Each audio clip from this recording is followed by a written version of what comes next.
Lamun inget ka dongeng Kangjeng Nabi, ucapan Kangjeng Nabi ka Sayyidina Anas, ya Anasu, he Anas, cek Kangjeng Nabi,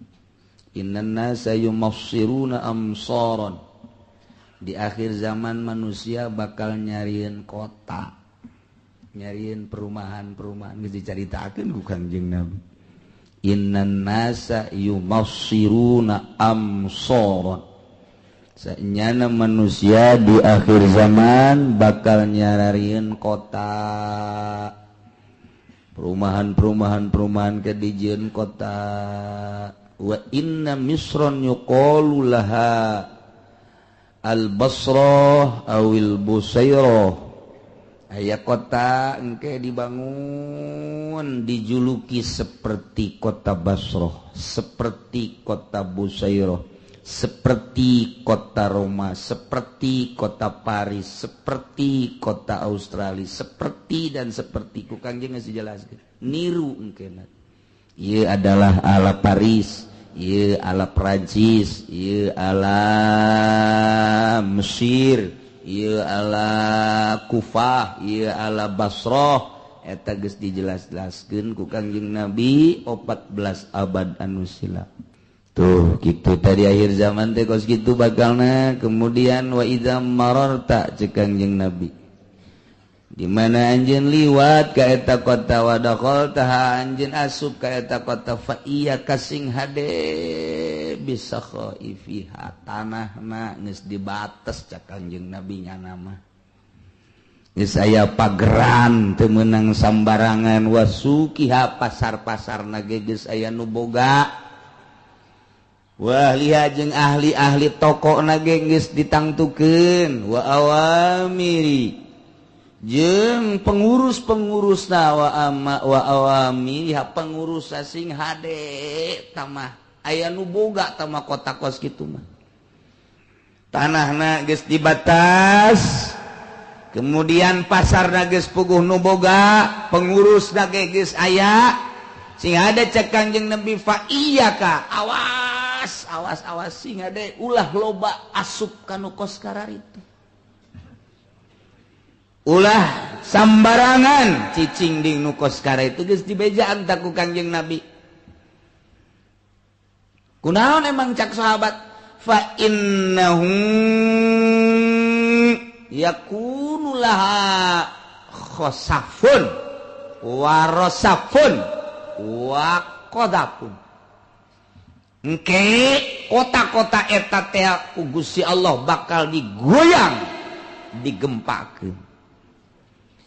Ku Gusti Allah bakal dibere angin anu luar biasa. Ku Gusti Allah bakal dihujanan batu, bakal dihujanan berbagai siksa ku Gusti Allah. Cek sahabat, apakah kota-kota eta doang? Cak Kangjeng Nabi eta mangan sakadar mancing doang, akibatnya ke seluruh daerah bakal menyeluruh siksa Allah Subhanahu wa ta'ala. Lantaran tina perkotaan buatan manusia etalah didinya bakal numpuk permaksiatan, bibit daripada permaksiatan di kota-kota nu dibangun ku orang-orang tertentu, merajalela kemana-mana, didinya ku Allah moal henteu jasa. Allahumma ya qadiyal hajat, Allahumma ya qadiyal. Senin barang keur beuting dihitung-hitung dibolak-balik pan jadi minggu atuh. Jadi kebenaran poe ieu keur minggu itu teh diumumkeun jadi poe ieu teu puasa. Alhamdulillahirabbil tarolo teu puasa alhamdulillah. Tadina tatagenan kabuatan batur bae ternyata barang dioprek-oprek dihitung orang jatuhna poe ieu. Ya tanggal hijina sakali deui poe minggu dibolak-balik dihitung, masya Allah. Aya nu nanyakeun sababaraha urang ka kula memehna, kula neuleuh almanak eta Senin atuh disenenkeun bae. ternyata horeng ayeuna tanggal hiji na minggu geus minggu Senin Salasa jadi urang lebaran poe Salasa insyaallah bareng aya nu nyieun Senin na eta akhir teuing sebab ijtima'na bareng meunang teh Sabtu dimana Sabtu waduh bareng malam mingguna 3 darjah jadi tadi penting teh 3 darjah berarti tanggal hijina ayeuna sekali deui tanggal hiji haji adalah jatuh pada hari Minggu 3 darjah setengah imkan ru'yat jasa jadi lamun tanggal hiji na ayeuna lebaran tanggal 10 berarti minggu Senin Salasa lebaran poe Salasa gede pisan faedahna dina Al-Qur'an dijelaskeun wal fajri walayalin ashr wasyaf'i wal watr wal laili idza yasr al ayah wal fajri demi waktu fajar waktu subuh walayalin ashrin asar jeung sapirang-pirang peutingan 10 yakni 10 poe bulan haji eta mah lain bantrak-bantrakeun artina pohara pisan agung setiap lebaran diawali ku puasa lebaran Idul Fitri diawali ku puasa Ramadan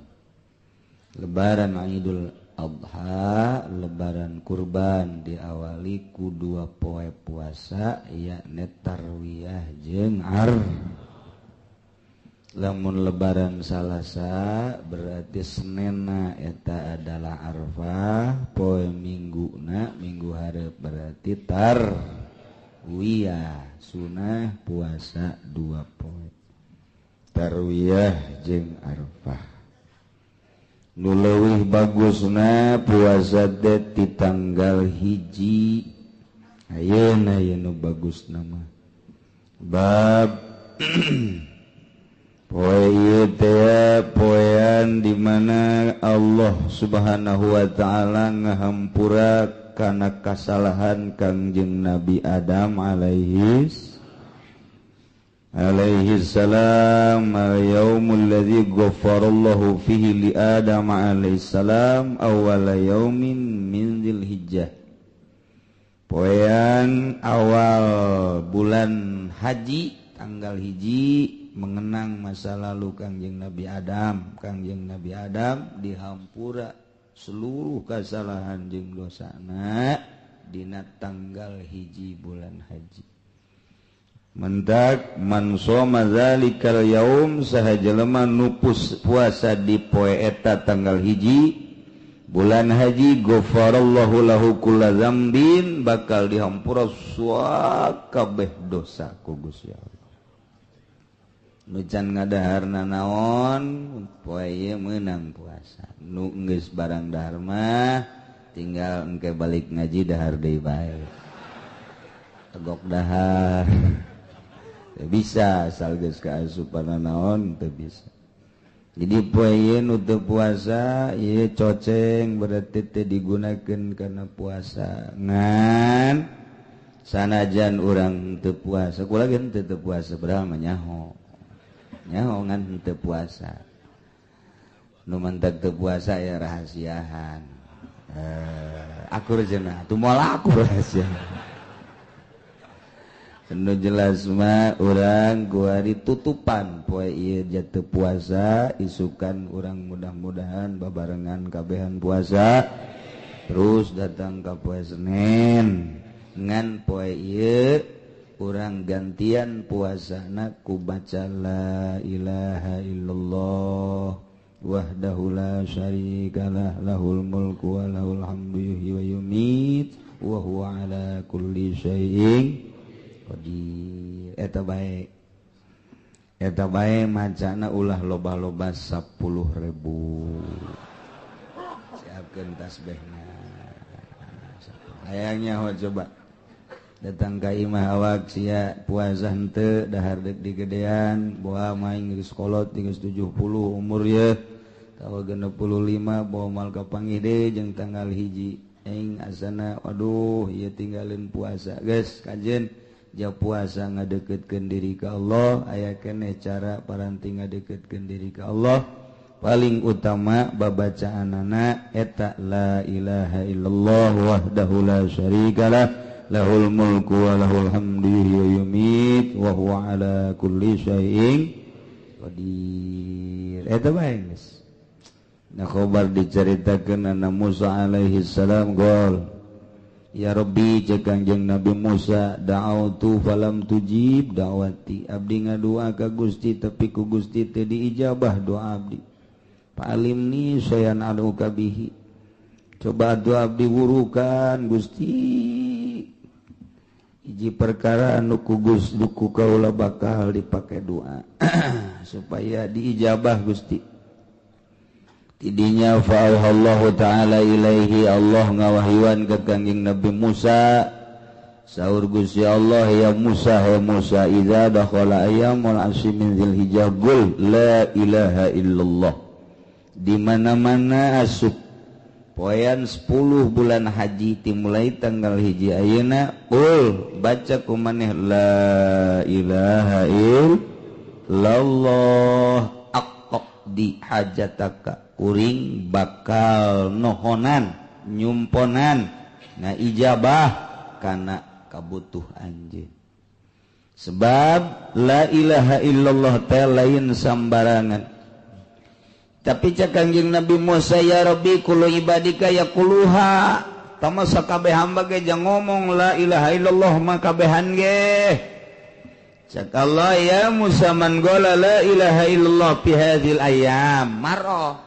la ilaha illallah na dibaca di poe ieu sabalik sakali doang poe ieu maca la ilaha illallah sakali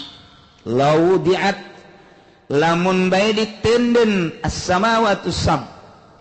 langit 7 lapis wal aradun bumi 7 lapis di hiji CCP ditimbang ku urang la ilaha illallah di sabelahna deui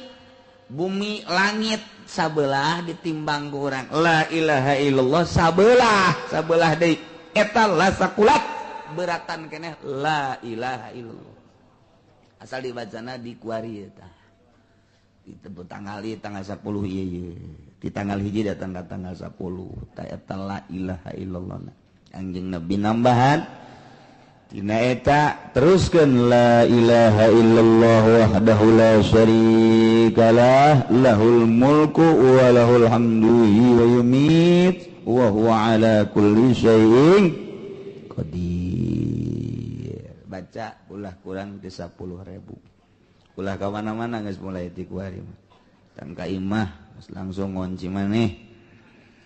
pamajikanna bingung aya naon cenah ka haji asup ka kamar pleng keluar ke asar atau zuhur asup deui ka kamar keluar deui asar asup deui magrib keluar deui eta tanya ku pamajikanna kaji kok beda poe ieu aing ieu keur ngembat la ilaha illallah ieu 10.000 hayang nyawa coba ya itu poe-poe kamari mah aing teu kaburu kuari nyempetkeun diri maca la ilaha illallah wahdahu la syarikalah lahul mulku wa lahul hamdu wa yumit wa huwa ala kulli syai'in qadir lamun puasa poean kadua wal yaumul tsani Stajaballahu doa Yunus alaihi salam poean kadua diijabah doa Kangjeng Nabi Yunus alaihi salam fa akhrajahu min batnil huti wa Allah dikaluarkeun tina beuteung laut nun di jero lauk macana la ilaha illa anta subhanaka inni kuntu minaz zalimin fastajabna lahu wa najainahu minal ghammi wa kadzalika nunjil mu'minin aya saat-saat rit saat-saat loba balai bencana baca ku urang eta la ilaha illa anta subhanaka inni kuntu minaz zalimin istajabna lahu wa najainahu minal ghammi wa kadzalika nunjil mukminin. Baca komo ayeuna mah masyaallah lain bantrak-bantrakeun dedengian urang Yogyakarta Surabaya geus mulai aktif, Banten Gunung Krakatau Jawa Tengah terus gunung ge meureun ngarobrolnya ge cenah urang badari itu bayu cek jabongan ngararedit bae jelema itu nya mun ngadenge Yogyakarta mah masyaallah luar biasa teu eureun-eureun mimiti gempa leutik terus gempa gede terus angin beliun anu luar biasa can anggeus gempa ge sebulan sekali masih aya getar-getarna nu ngagetkeun kitu keneh angin der kuari gunung nu diawali ku teu sabaraha tapi kuari kabahayaanna makin memuncak. Ayeuna sakitu kula meunang telepon ti Yogyakarta di pesantren Al Muhsin adi kula geus menampung jelema keur awal mangan 20 tapi kuari mah geus berduyun-duyun lantaran ditampung di tiap-tiap aula ku pemerintah tiap-tiap pondok pesantren anu bisa menampung ieu geus teu kabayangkeun 2 poe ka tukang malam Jumat eta mah pohara jasa ledakanana sehingga anu daratang kadinya lain sakadar lebu jeung pasir tapi kerikil-kerikil batu-batu mangkaning batuna teh mawa seuneu panas anu luar biasa akibatna aktivitas universitas pondok pesantren jeung lain-lain sebagainya poe eta dilumpuhkeun teu meunang kaluar jelema di Yogyakarta kudu make masker bae lantaran debuna mengandung panyakit mengandung kitu naon ngaranna racun mun kahisap sampai ka jantung nah ieu menurut ahli kedokteran terilah tapi nyatana memang gitu per harina terutama balita atau di bawah umur nah ya terus maut geus puluhan bahkan geus ratusan gitulah keayaan Yogyakarta maka minta permohonan keadaanan jang sa Yogyakarta mah adikula mohon cenah ieu ka pengajian hiji doana mudah-mudahan dibere salalabar dibere talaleger dibere kararuat nahan cobaan ti Gusti atawa nahan siksaan ti Gusti Allah Subhanahu wa taala ujung-ujungna lantaran di ditu berangkat ninggalkeun imah ninggalkeun ladang ninggalkeun segala rupa akibatna eueuh jang salin ku ayeuna sakitu dipersilakan urang ngumpulkeun baju urut deui ulah nu asli ulah nu anyar nu urut bae nu anyar mah hoop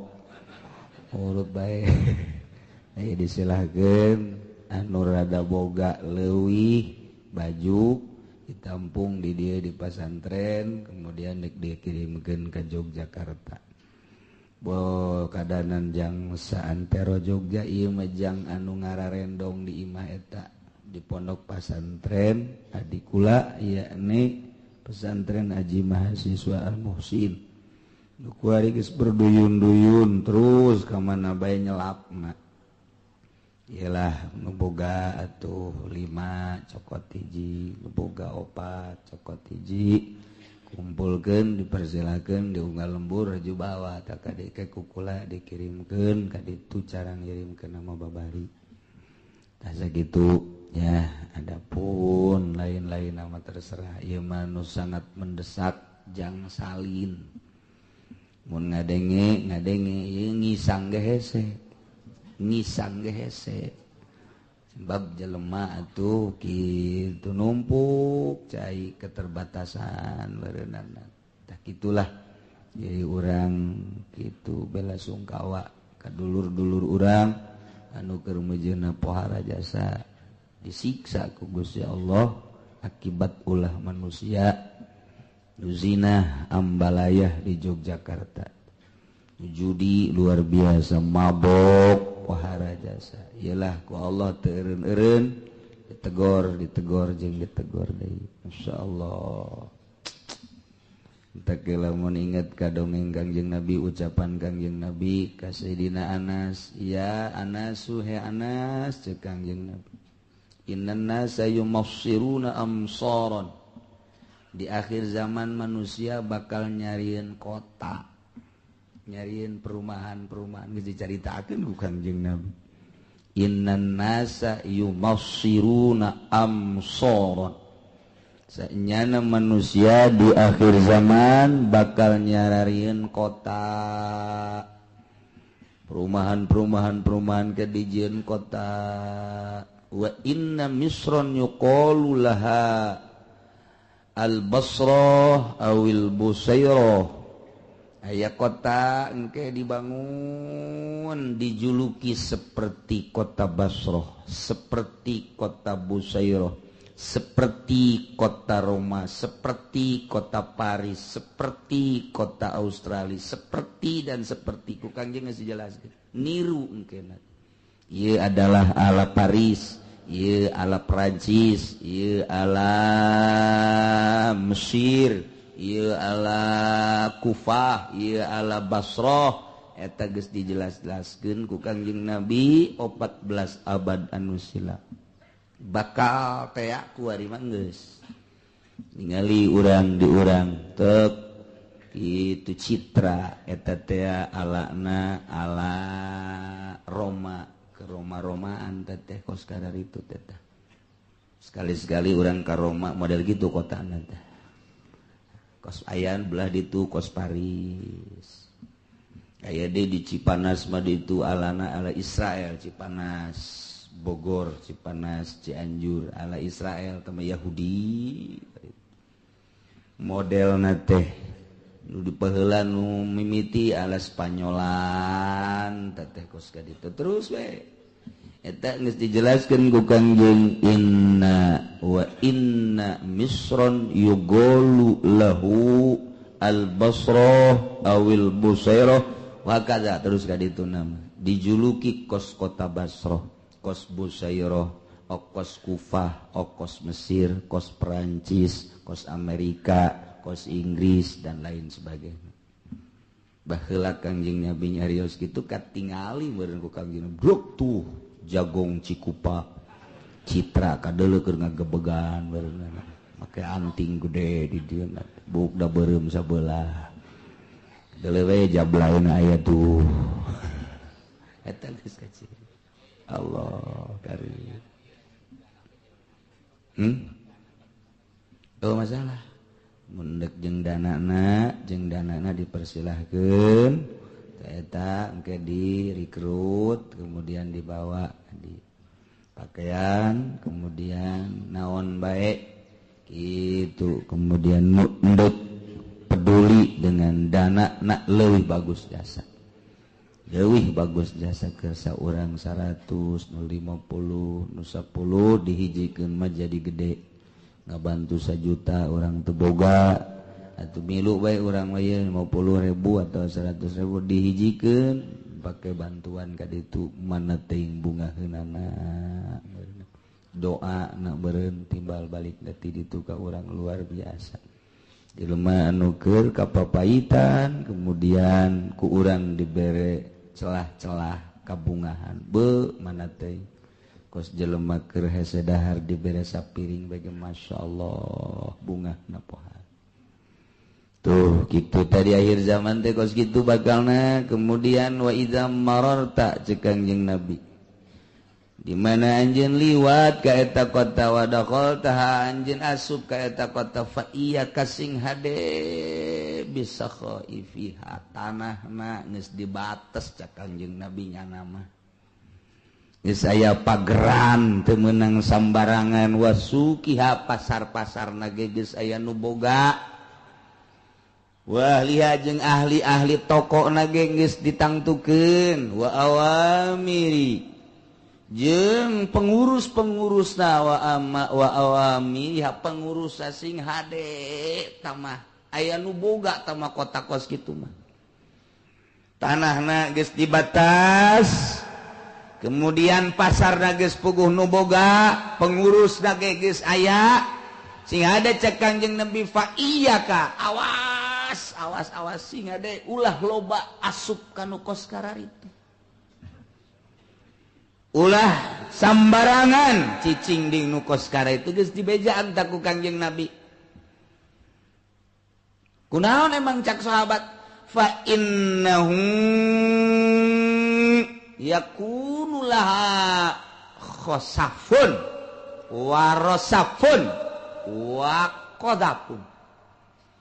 engke kota-kota eta teh ku Gusti Allah bakal digoyang digempakeun Gusti Allah bakal diberi angin anu luar biasa Gusti Allah bakal dihujanan batu bakal dihujanan berbagai siksa Gusti Allah cek sahabat apakah kota-kota eta doang cak Kangjeng Nabi eta mangan sakadar mancing doang akibatnya ke seluruh daerah bakal menyeluruh siksa Allah subhanahu wa ta'ala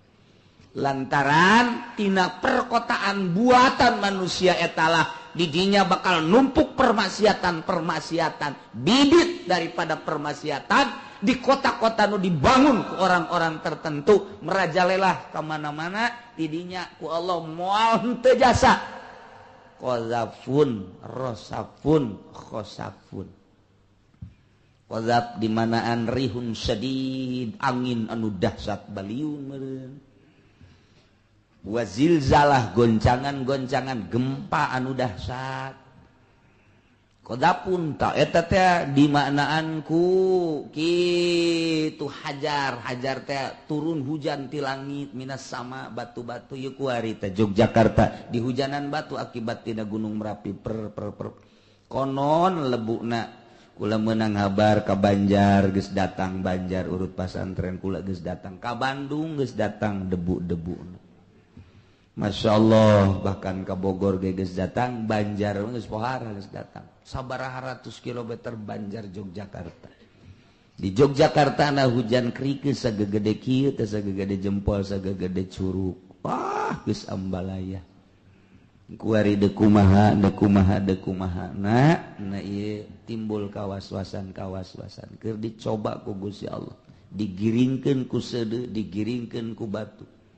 yauma tazhalu kullu murdiatin amma arda'at wa tadau dzatu hamlin hamlaha kiamat eta kos kitu jelema nu keur nyusuan balangkeun anakna jelema anu keur nyapi tinggalkeun anakna jelema anu henteu mabok tapi kos mabok kuluyar kaul digiringkeun wa mahum bisukaro kiamat eta kos kitu lantaran buating salamet teh di kidul bulang ka kidul ternyata di kidul teh goncang bulang ka wetan ternyata di wetan seuneu bulang ka kulon ternyata ti kulon teh dihujanan ambalayah jelema bisa dibayangkeun ku urang kiamat bakal nakos kitu mulai kiamat gede-gedean bakal nanti tahun 1500 Hijriah mulai tahun 1500 Hijriah mah geus lain lalagaan tah kuari mah tahun 1420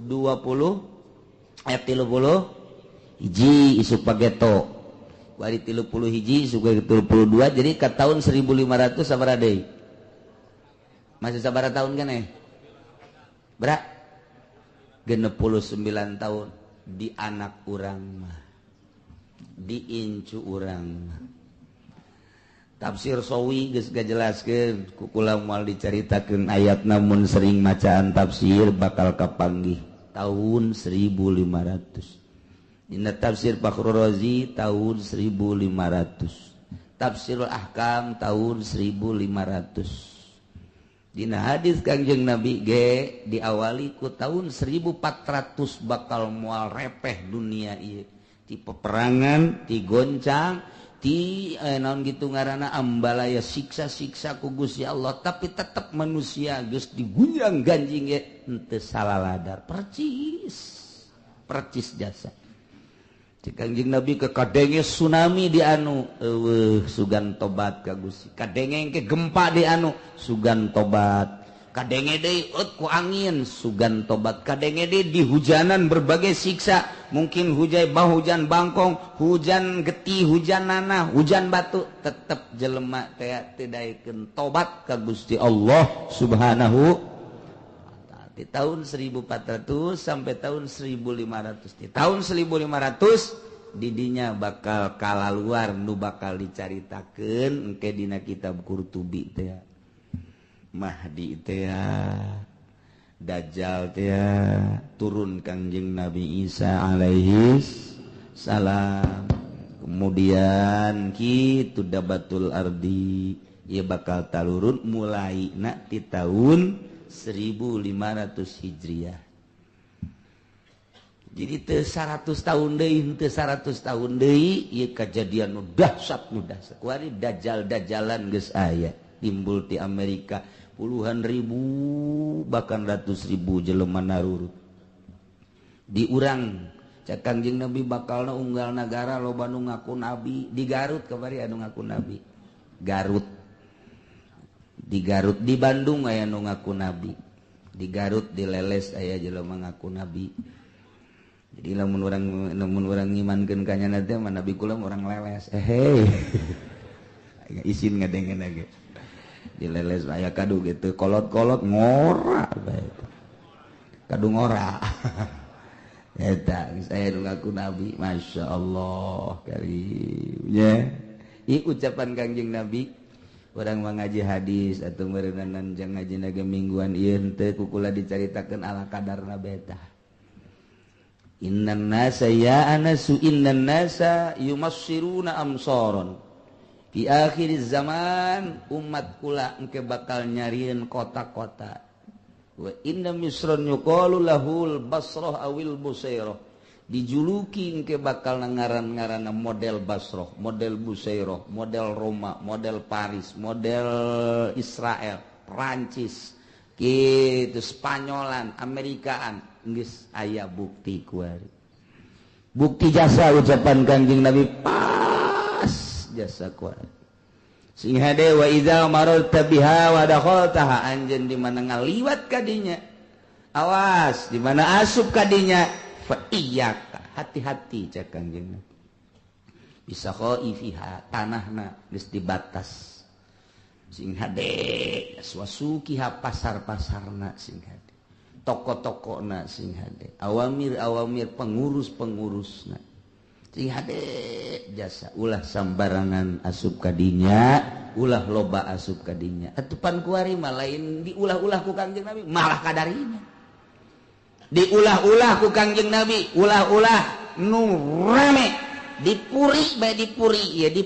deuleukeun ke asar macet nyaho jelema nyaho juring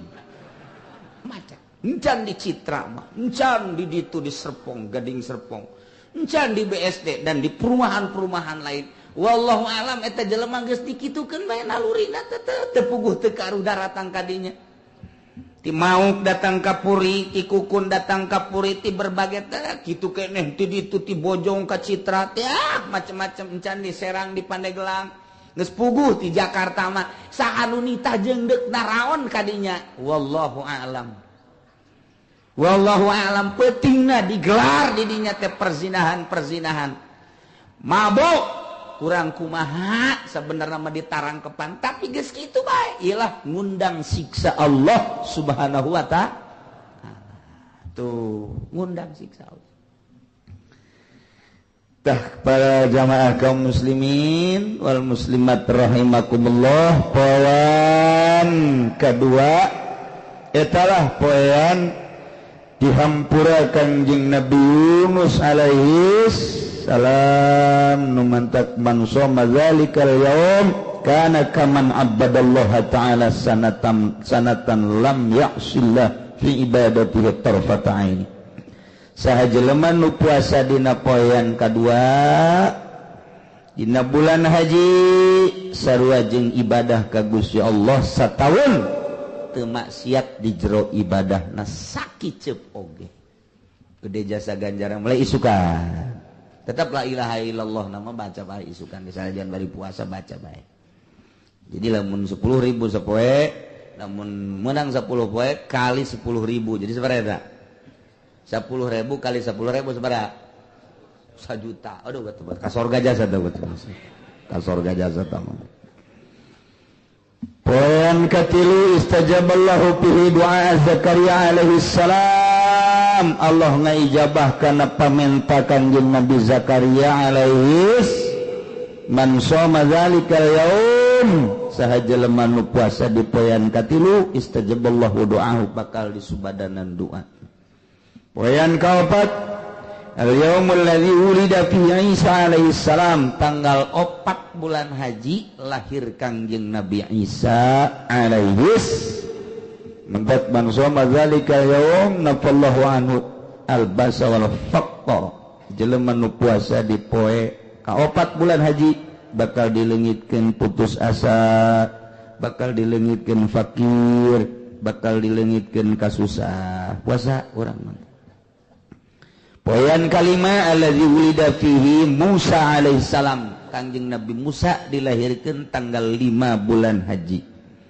Maka man shoma zalikal yaum bari'a minan nifaqi aw min azabil qabri sajelema nu puasa dina poean kalima bulan haji bakal dileungitkeun tina panyakit munafik jeung tina siksa kubur. Penting sekali keur promosi kangjeng Nabi supaya urang daek ngalaksanakeun ulah promosian kiai teh sagala supermi, kiai promosian partai teu bagus sama kiai cilaka teh kiai kos kitu.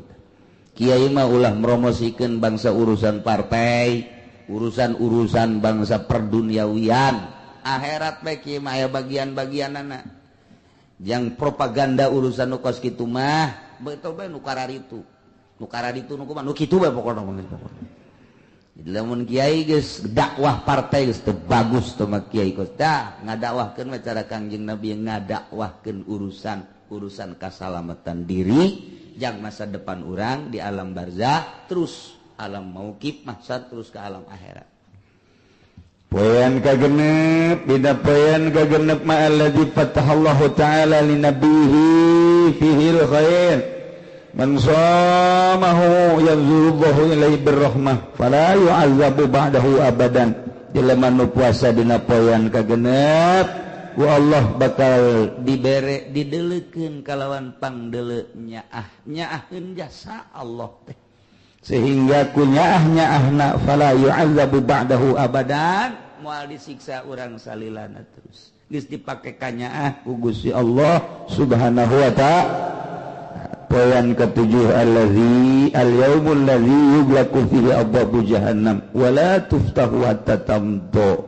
tamdiya ayyamul 'ashr. Poin ketujuh poin ditutup digembok lawang-lawang jahanam geus teu dibuka deui. Jadi lamun urang puasa man shamahu aglaqallahu anhu 30 baban minal sahaja lemah anu puasa di poean ketujuh pokona mah ku Gusti Allah digembok dikunci 30 lawang tina kasusahan minal asri fatahalau 30 baban minal yusri dibukakeun 30 lawang kabungahan jeung kagampangan.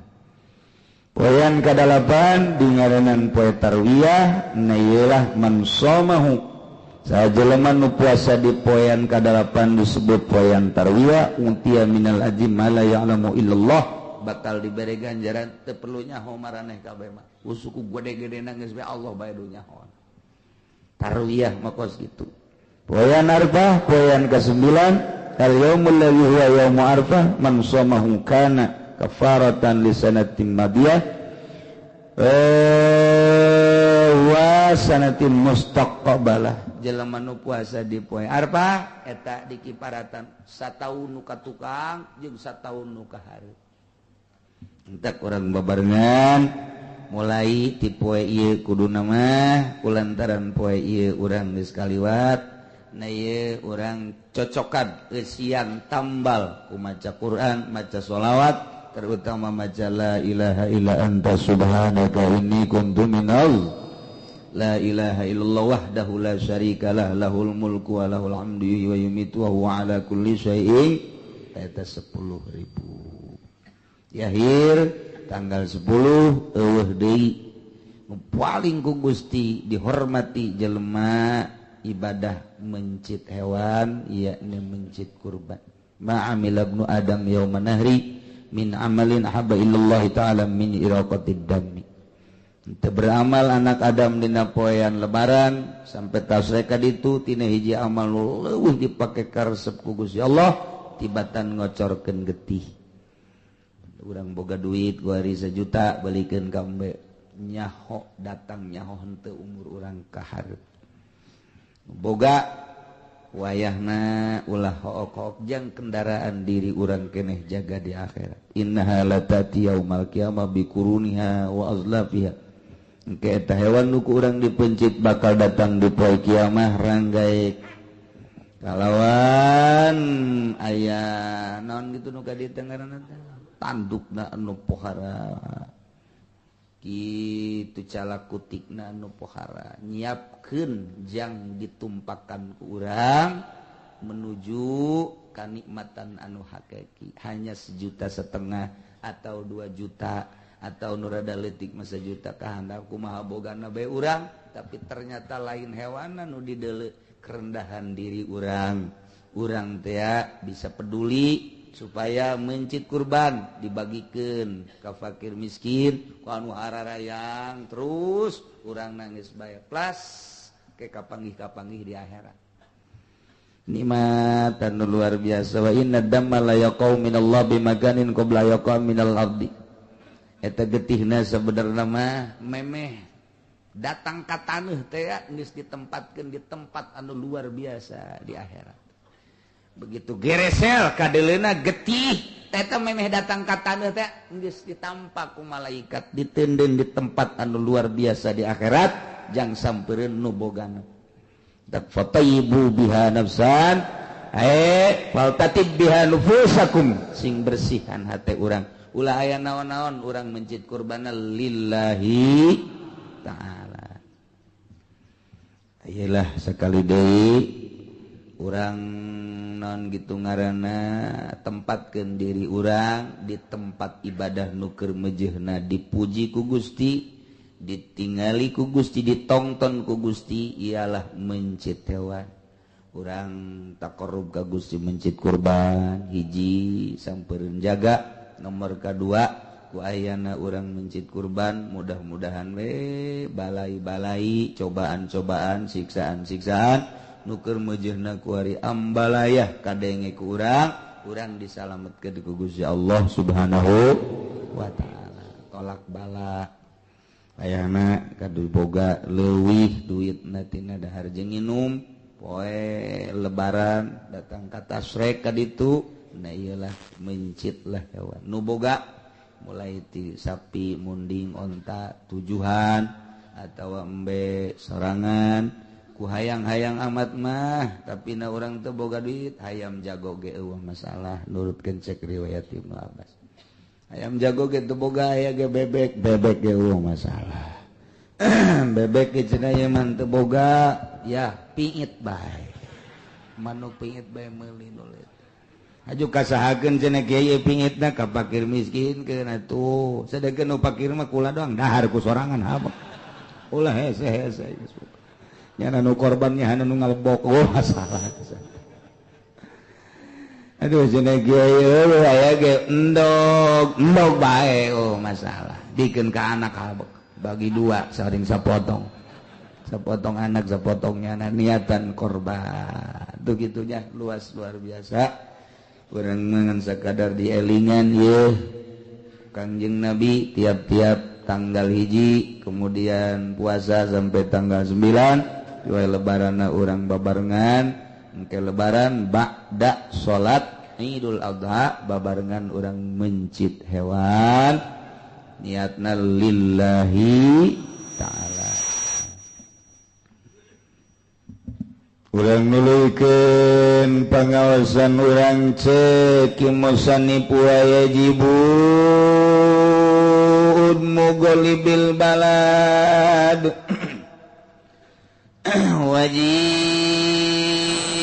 merena apakah ka pamajikan ka keluarga teh kudu make lalau kaprahna di eta nagara lantaran lamun urang dahar sangu doang mamacet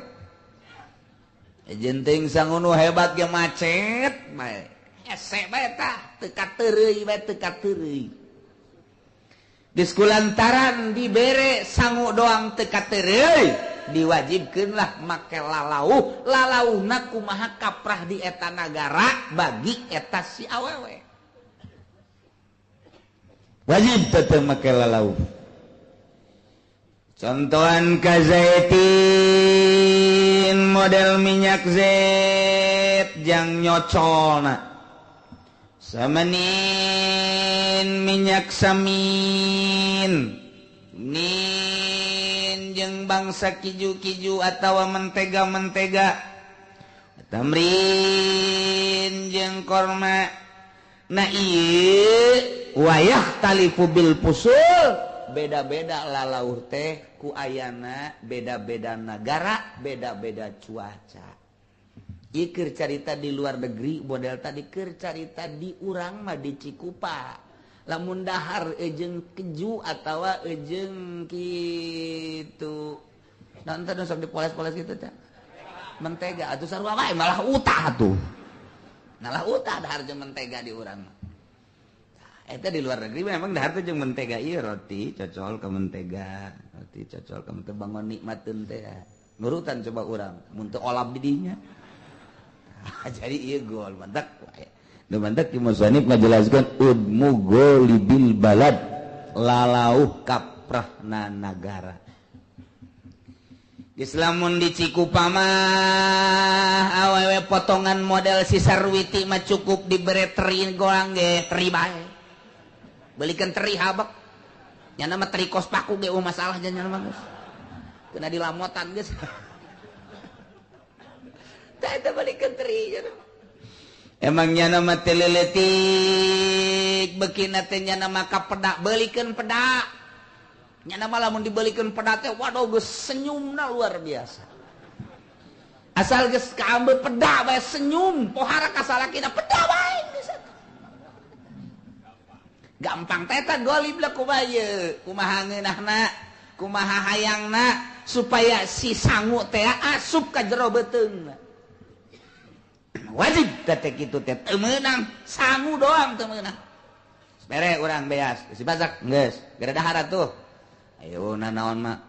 nanaon ge coba paksakeun we teu bisa dipaksakeun ge cekeun uyah ge jeung eueuh ieu alah hese-hese amat tadi coba buka sungguh teh aing ngahuapan teu meunang teu sasalaki kos kitu teh tanya ku urang teh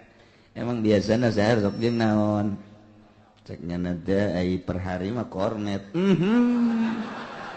Gusti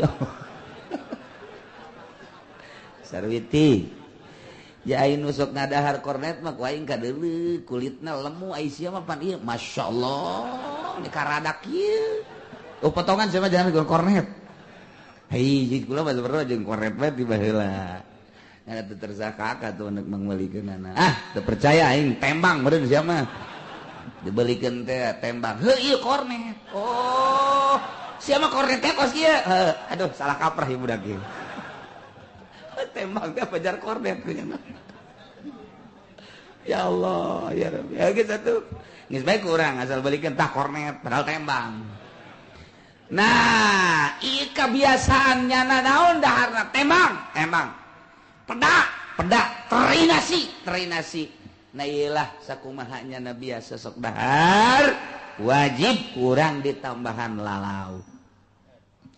janggurang gorengna meuli bimoli aduh janggurang gorengna eta minyakna kudu dibelikeun sedengkeun nya nama kuduna osok jeung kecap beulikeun kecap gelikeun atawa kurang dialas bae alas ya besingan obrot teuing sih mah jeung kecap teh masa cetik tah sakitu bae sapiring leutik teh sore dibere deui bu boga kakak haram ceuk masalah pokokna eta lalauna penting wajib wayak talifu bil fusul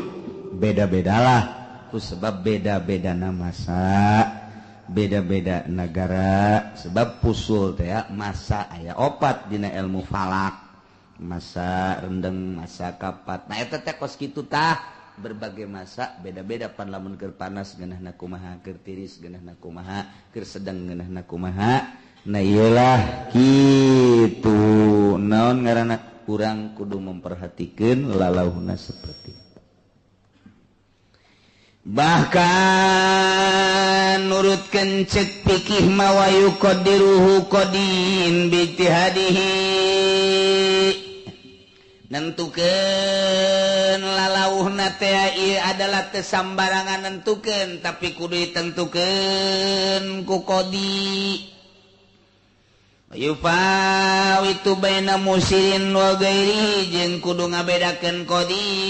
antara nu sugih jeung lian nu sugih qadi teh eta adalah panghulu keputusan setiap kabupaten aya qadi mufti qadi nah iyalah anu memutuskeun jang nangtukeun lalauh terhadap si pabajikanana ieu keputusanna kudu ku qadi ku lima kecamatan di kecamatan teh aya KUA tah di KUA teh aya panghulu tah panghulu teh tugasna lain sakadar nikahkeun doang malah nikahkeun mah tugas dina agama mah mencatat doang mencatat masalah ngan anu jelas nama jangdang tukeun urusan lalauh nama tapang hulu amil teh kudu dangtukeun kang daratan kadinya teu amil nu datangna amil kudu mencatat siapa nama Agus kenapa dinamain Agus lahirnya bulan Agustus oh iya isinya siapa nama Octavia kenapa nama Octavia lahirnya Oktober Pak ya udah enggak apa-apa ya ini yang ini siapa ini yang di pinggir ini Desi kenapa dinamain Desi Desember sekarang itu babari jasa iya nu lalaki ngaranna saya iya Pengki Pengki teh ka kota mah jadi bagus Pengki Suwito jadi urang mah Pengki jore pan eta kos Maryam teh lumur embung barang ka kota mah jadi Maryam Belina tah iya ku amil teh dicatat pendapatan sabaraha sia Agus pendapatan gula sapoena 1 juta hah 1 juta hebat sih ya kuala teh atuh cenah saya bukan kula mah pemborong oh pemborong 1 juta sih 1 juta boga mobil mobil mah apaan sang kredit hasil 1 juta mobil takur deui mah sia ieu nu jelas jelas kula pendapatan sapoena 100.000 di mana kemung sia kieu pabrik mana di Cindu can anggeus pabrikna geus nyogok kula 3 juta tapi can asap sabarang ku itu kasih sia nyogokna aya urang teureub di dinya aduh masyaallah ya 100 wae 100.000 iya berarti ya tarapanana ieu tarapan kelas menengah yang di lembur mah 100.000 sapoe nah berarti sia ieu mere lalauhna ka pamajikan botan 100.000 kan namun kurang dicokot 50.000 dibelikeun ka botan teh anu di kaleng teh naon ngaranna sarden tawa ye variasi we sok aya teu tukang sate di panggul teh budak leutik teh aya eta we sate orok eta tah eta ditangtukeun ku amil teh masyaallah tugas amil teh kos kitu lain nyokotan duit nikah tugas amil teh kos kitu tah nangdut ngabeberes nagara mah kos kitu masyaallah makin loba jelema ayeuna di Indonesia makin palalinter urang ngadengi keluaran Mesir Misro mis di jero keluaran Australia Amerika wah geus macem-macem Madinah Mekah ngurusan haji bae ge ieu teh ararang geus datang ka kuat lantaran di luar birokrasi eta loba nu milu DPR ku ari milu KPK ku ari milu Aduh berbagai instansi teh milu ka haji gubernur geus puguh bari lu baheula mah atuh geus bae birokrasi haji jadi jelas ku ari mah marilu akibatna bisnisna keterlaluan jatah-jatah baku abri jatah-jatah kitu DPR dijual ka jenting 10 juta 7 juta deres mun berangkat Pak kuari 12.000 jamaah haji numpuk di Jakarta teu berangkat. Wallahu alam bakal kumaha nasibna. Kemudian tina kitu paspor kitu umal anu tadina ngeunah henteu ngomongna sabaraha ribu nu kuari teu berangkat. Kemudian plus anu tadina tambahan-tambahan teh babari kuari mah hararese numpuk kuari kula ge ditelepon ku salah siji jamaah di Bandung geus diiring ke Jakarta cek geuna doana bae kuari di mana ieu kuari di Cililitan pan deuk ka Mekah di Cililitan ieu mah bisa naik bahagia sia mah atuh ka ditu lain naik buruk kapal ka ditu naik bahagia balik deui ka Tasik ieu mah ieu cek geuna kumaha nasib bae geus diiring isin geus kuari di Cililitan keur ieu urang Ciamis deuk ka Mekah ka Koronjo heula urang dieu ge ti lo ka Koronjo ai nyana ka Koronjo di ditu masyaallah ieu nanaonan ieu Indonesia kos kieu di dinya aya profesor di dinya aya doktor eta profesor jeung doktor di babawa usia eta di pundak teu isin didinya aya menteri eta teh kapan lain lalagaan digaji ku urang kan menteri teu becus kos kitu aca didinya teh kapan aya kitu naon ngaranna pengurus haji teh kitu aya Amirul Haji Anam teman dan lain-lain sebagainya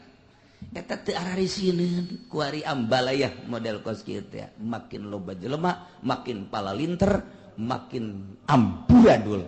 mentak ditegor deui ku Gusti Allah ku siksa ditegor deui ku Gusti Allah masyaallah terus-terusan iyalah balikan deui wajib urang mere lalauh sebagai suami dengan ceuk urang mah dengan sanguna tur beda-beda sakumaha masa nu nangtukeun kituna dengan ijtihad qadi dengan ijtihad amir dengan ijtihad mufti atau KUA. Jadi kudu didata spesifikna anu luar biasa si ieu anu si ieu anu si anu si anu. Jadi berarti lamun geus ditangtukeun ku pemerintah ketika meleset nah ieu si awewe bisa laporan ka KUA teh. Suami yang telah ditentukan untuk memberikan nafkah saya botan ternyata dia selalu tembang lagi. Mohon perhatiannya kepada Bapak KUA, ini bagaimana? Botan tinggal botan, tembang lagi. Cepat jadi bisa ngadawa eta kos kitu atuh gua bisa ngadawa Pak Lurah. Nah, mentek aing sakepeung mah hayang jadi bupati atuh lah ieu. Ditangtukeun we otonomi daerah cek urang teh. Ayo. Coba kumaha ieu syariat Islam. Asal moal kebal paling saminggu aing nya. Gus Dur ge teu kuateun ngomong aing atuh mah. Geus tinggal nu aya bae urang daroakeun mudah-mudahan bala leuneur. Mudah-mudahan jala lujur, mudah-mudahan bener-bener ngalaksanakeun tugasna lantaran nyana ge sarua aja hayangeun salamet di dunia hayang salamet di akhirat hayang berarti kudu akur jeung aturan minimal aturan demokrasi bae heulanan ulah make aturan Al-Qur'an ieu mah kadengena boro-boro di gubernuran datang ke menteri kalau di kabupaten bae budak ngararodokna pohara jasa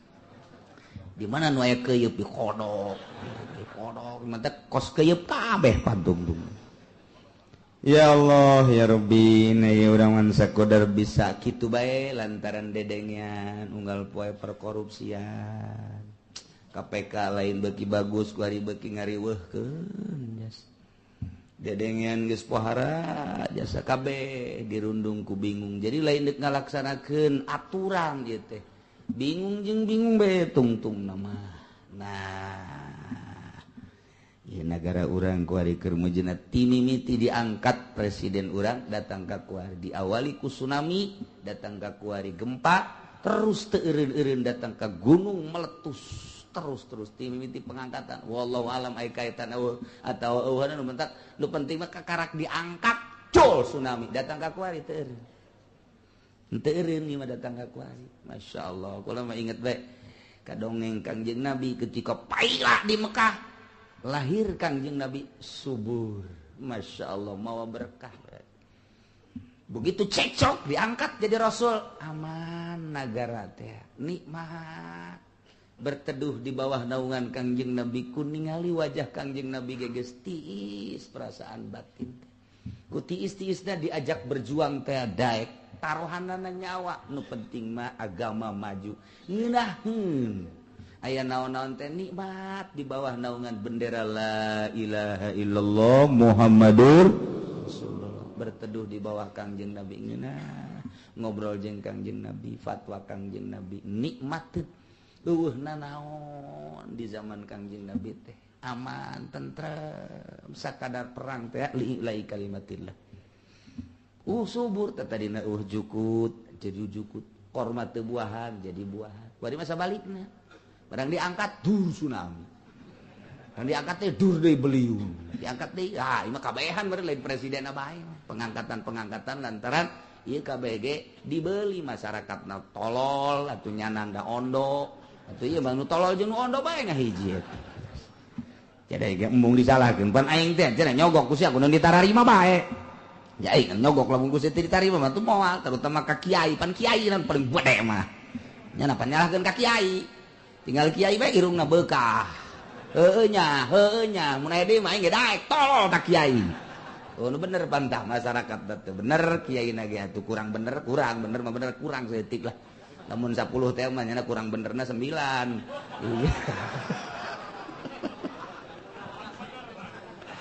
insyaallah ya memang keur acak-acakan nih mah kuari mah ya Allah ya Rabbina ya wa yajibu mugolibil balad kazaitin wa samnin wa jumnin wa tamrin jeung beda-beda nu nangtukeun qadi dengan ijtihad wa yufawitu baina musirin wa ghairihi ya saja ngaran kula mah ngaran teh kitu harta mohon ai asli nama bakrun kurate kulantaran muriangan bae aju ka ahli hikmat aju kula diganti marta aju alhamdulillah kuari kula usaha pas barang nanya ka kiai titah usaha martabak aju kula jadi tambahan deui jadi martabakrun jadi ngaran kula martabakrun nu baheula teh bakrun dihijikeun deui lantaran kuari dagangna martabak geus ngaranna marta aslina bakrun ku sebab dagang martabak dihijikeun jadi martabakrun ja bagus ya tangaran sabagus-bagus sampai sakieu teh kitu nang ti kolot ye dan siapa gawean ye dagang cilok jeung martabak teu laku jadi ganti kuari cilok aju penghasilan geus teu bisa ngomong ku kumaha kadang-kadang atuh kula lapar mah di dahar ku kula sorangan ieu dahar iya siapa susah lain susah deui ieu ge muluk balik sieun kunang itu sok ditanya untungna ku pamajikan boro-boro untung cilokna eueuh ya hese ieu kula ge cek oh atuh ieu cukup bae sia mah teu dahar jeung uyah bae atuh nan uyana digoreng dagingan setik iya tahapan handap oh berarti masih banyak ya cukup jeung oncom nya dipais bae oncom uyahan setik kalau make digoreng-goreng geus nyakeun ka pamajikanna asup eta oncom dipais teu asup namun digoreng mah dicabean, di bawangan, dada-dada saya dipais gitu, masya Allah. Emang kurang gitu. Eta dibuka na doang, saliru, saliru jeung naon? Yang mau dikeluarkan isuk-isuk. Siai ngomong. Jadi ditata, itu penataan ya, penataan tak amil teh kos gitu amil tak kelas atas teman tadi ge busir sugih. Naon teh kena di negara eta teh, kemudian di daerah eta teh pertengahan mutawasit naon teh jeung kelas mu'sir miskin eta diatur taku pemerintah. Eta datang ka kos kitu tah urusan pemerintah amil kodi teh eta teh urusan nu kos kitu paling penting nu lantaran engke aya dakwa mendakwa. Ya Allah, urang mah geus teu urusan teh kos kitu mah. Walahmun yaliku biyasarihi wa isarihi ka'adatil baladi wajib mere dengan daging anu mantesan kana kasugihan jeung kamiskinanana sakumaha adat negara lamun didinya jelema na sugih teh unggal poe kudu meuli daging bae beulikeun daging. Lamun memang ieu teh dua poe sakali atur. Lamun memang ieu saminggu dua kali lamun memang saminggu sakali nah ieu wajib kudu mere lalau daging ka pamajikan hitung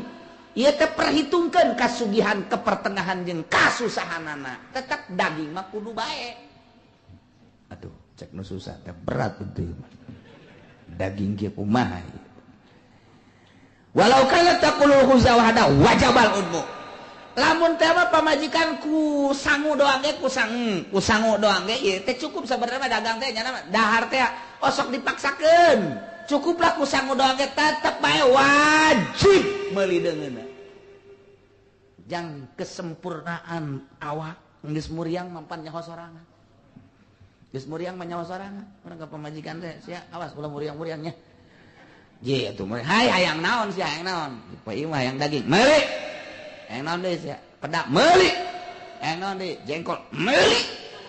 naon deui toge meuli sia balik dahar masar meureun tah eta teh tanya ku urang pamajikan naon kahayangna ala kadar jang poe eta meuli besi kieu doang sebenarnya mah poe ieu hayang sate cek nyanangan kakak ieu mamarahan bae nah hileg-hileg bae sebenarnya hayang sate jasa datang ka nyeri ieu hatena ku hayang-hayang jasa ka sate teh dibelikeun ambuh cek saregeun si hayang sate sabaraha siap beakna sabaraha 50 tusuk beak sorangan hah 50 tusuk beak henteu ku sorangan cek nyana kurang kudu mah 100 innalillahi tanya kurang sih sabaraha hayo coba lamun senangeun hayang baso meuli somai meuli geus wah nya geus kesangan dua reotan senang pan urang deureuna ge aing deuleu sia poe sakumaha keboeneng ieu ya Allah tapi nu jelas lain kudu leuwih tetap Imam Ghazali nganjurkeun saminggu sakalimah bagi anu merenah rumah tanggana meuli daging. Jang naon eta hikmahna supaya otak anak engke bisa jadi cerdas. Ieu menurut medis daging teh mawa cerdas kana otak. Lamun jeung teri deui anak teh kurang cerdas otakna. Komo dibere urang mah aduh. Geus bisa tapaul kadinya teh. Otak udang disebutna. Lain tapaul tasaum teh mah kos kitu mah ngaranna. Tah ieu saminggu sakali mah tetep kudu aya daging. Kelas atas per hari daging, kelas pertengahan 2 atau 3 hari sekali, kelas bawah seminggu sekali kudu aya daging. Tinggal pamajikan apa geus balik ka tadi ngaji. Kadenge. Kadenge teu. Yang lupakan anak doang. Sial saya kebenaran ya. Ngaji pemajikan geseri bae ya. Aduh sia awas ya ku aing. Aduh masyaallah. Itu memang kurang perhatian ieu salaki ka pamajikan dina napakah nu sabenerna mah kurang jasa di urang teh perhatianan. Lamun diperhatikeun mah atuh pamajikan ge nu mantak salakina hayang nyandung lantaran pamajikanna kurang bersolek. Nu mantak kurang bersolek lantaran teu dibelikeun ieu ku salakina. Teu dibalik coba lamun dibelikeun ku salakina. Tah gincu pake ku sia saminggueun kudu beak. Oh bugi juri di namblang gue. Wedak beakeun saminggu ku sia aing hayang neuleuh sia terapi pake. Watuh di nampoled gitu. ieu sedo sakit beakeun kabeh. Oh geus pohara kaluar teh ai sia kunti anak naon ieu. Atuh saya kira beulikeun teh naon teh tapi hayang sarua jeung batur geulis atuh hese. Ka putih atuh beulikeun LDL atuh beulikeun ieu tah.